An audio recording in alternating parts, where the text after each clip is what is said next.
Vem comigo que eu te conto. Tudo bem, gurizada? Te inscreve aí no canal, deixa o like, ativa as notificações, hypa o vídeo para dar uma moral para nós aí também e incentivar que a gente continue fazendo esse trabalho aqui no YouTube. E mande também teu comentário. Hoje, alguns assuntos aí do Grêmio, né? E também da Copa do Mundo. Então, o Grêmio acerta a contratação do atacante Matheus Nascimento, né? Ele pertence ao Botafogo, estava emprestado ao LA Galaxy, ao Los Angeles Galaxy dos Estados Unidos, jogando MLS, né? A gente ainda não sabe os detalhes da negociação, quais os valores envolvidos, mas muito provavelmente o Grêmio deve deduzir o valor que o Botafogo nos deve, né, pelo Matheus Fernandes ainda na época, e também pelo Cuiabano. Natan Fernandes, perdão. Matheus Nascimento é quem foi contratado agora. Então a gente sabe a situação financeira que o Botafogo também vem passando, muito pior que a do Grêmio, né, de insolubilidade, né, inclusive abriu a RJ. E talvez seja uma maneira do Grêmio conseguir contratar sem ter que tirar dinheiro do bolso, uma vez que não recebeu aquele dinheiro que o Botafogo nos deve. Então o Grêmio acerta hoje a contratação do meia atacante Matheus Nascimento, né? Junto ao Botafogo. E o jogador esse também já trabalhou com o Luiz Castro, né? Atuou durante 40 partidas junto ao técnico lá na época do Botafogo, em 22 e 23. E ele é tratado como uma grande promessa, né? Um jogador jovem, né? Esperamos que venha e se adapte bem. É um brasileiro, né? Que o Grêmio já determinou que não gostaria de contratar mais estrangeiros. Um jogador jovem, um jogador promissor e, ao que tudo indica, um jogador barato, né? Que esses são os moldes, os modelos aí que o Grêmio vai, a partir de agora, começar a praticar. Uma outra contratação está próxima de acontecer, ou seja, ainda está em negociação, mas a probabilidade disso acontecer é bastante grande, da chegada de um lateral direito, né? Então a direção do Goiás confirma o interesse do Grêmio pelo lateral Diego Caito, de 22 anos, né?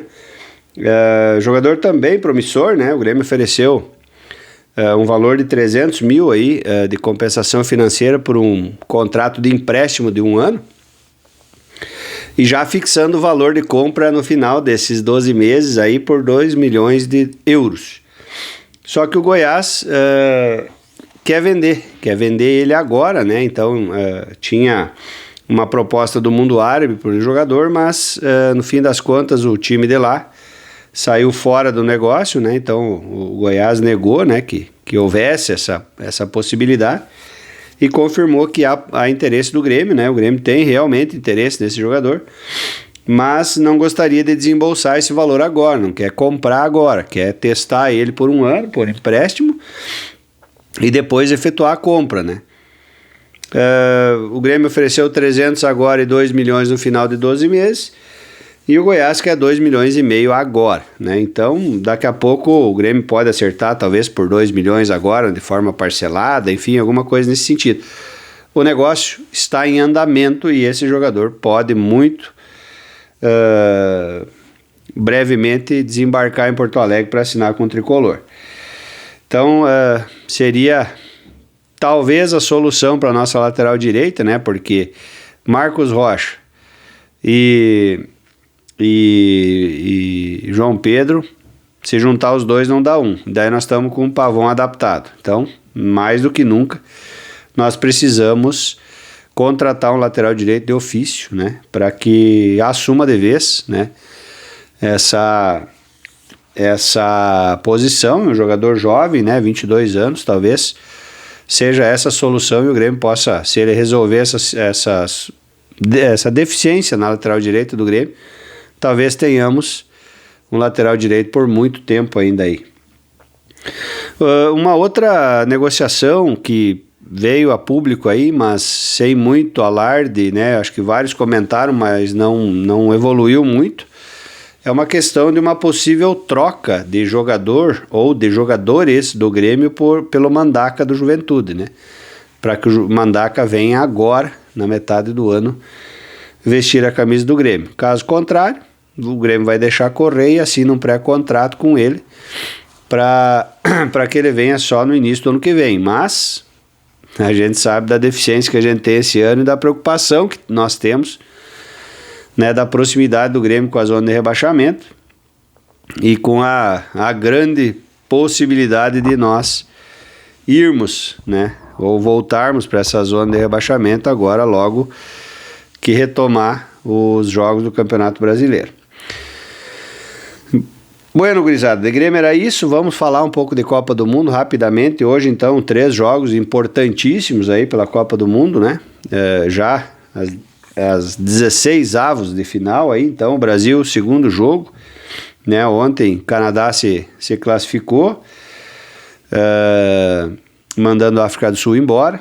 Hoje, o Brasil, com muito custo, né? Com bastante dificuldade até, dá para se dizer, né? Venceu a seleção japonesa por 2-1, classificando-se então para as oitavas de final, num jogo bastante,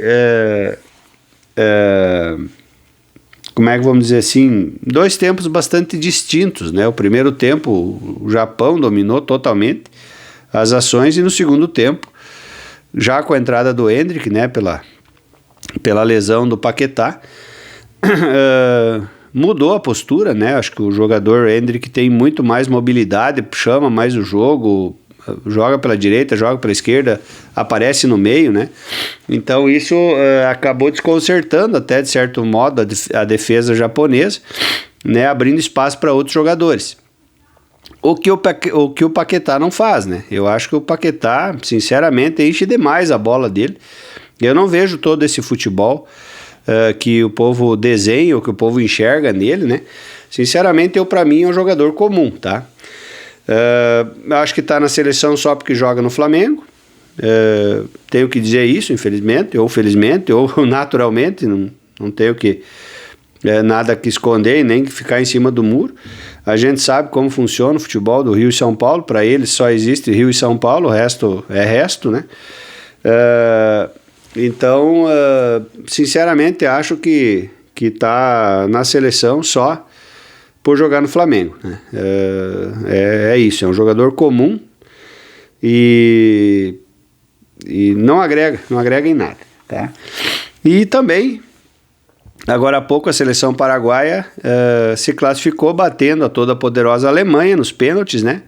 Saiu ganhando, sofreu empate, sofreu o gol da virada, que no meu entender foi gol legal, né? Nem o goleiro, que teoricamente sofreu a falta, reclamou, e o gol não foi naquela trombada, ou seja, deu a trombada e a bola foi lá para o outro lado, o Tá fez a cabeçada e ele estava na bola, não conseguiu alcançar, mas enfim, por essas e outras, né? Por um juiz, sei lá de onde que era o juiz, achou que deveria dar uma olhada no VAR, achou que poderia chamar para ele os holofotes e resolveu então anular esse gol, que no meu entender, reitero aqui que foi gol legítimo e de alguma maneira a Alemanha foi prejudicada, deveria ter se classificado com a bola rolando. O jogo terminou empatado, foi para os pênaltis e aí por felicidade do Paraguai e infelicidade da Alemanha, o Paraguai se classificou e também Balbuena, nosso jogador aí, teve a possibilidade de bater, né, de converter o pênalti que seria o pênalti decisivo da classificação e acabou errando, né, numa grande defesa aí do Neuer, né, na verdade méritos do goleiro, né. E na sequência então o Jonathan Tah, que havia feito o gol, que foi anulado, mal anulado no meu ver, digo pela 3ª ou 4ª vez aqui nesse vídeo, chutou para fora, dando mais uma chance ao Paraguai, né, que daí não desperdiçou e acabou classificando o Paraguai para as oitavas de final e mandando a tetracampeã Alemanha ir embora. Agora o que me chama a atenção é o seguinte, né? Vi muito pouca gente fazendo menção à classificação do Brasil. Até na verdade não foi tão pouca gente assim, mas vejo muito mais gente vibrando pela desclassificação da Alemanha do que pela classificação da seleção brasileira, né? Então, deixo aqui esse ponto aí de reflexão para vocês aí, porque, cara, isso aconteceu lá em 2014, vamos virar essa página. Vai haver outros confrontos, Brasil e Alemanha, o Brasil pode ganhar, pode perder de novo, e não tem nada disso. Cada Copa é uma história diferente.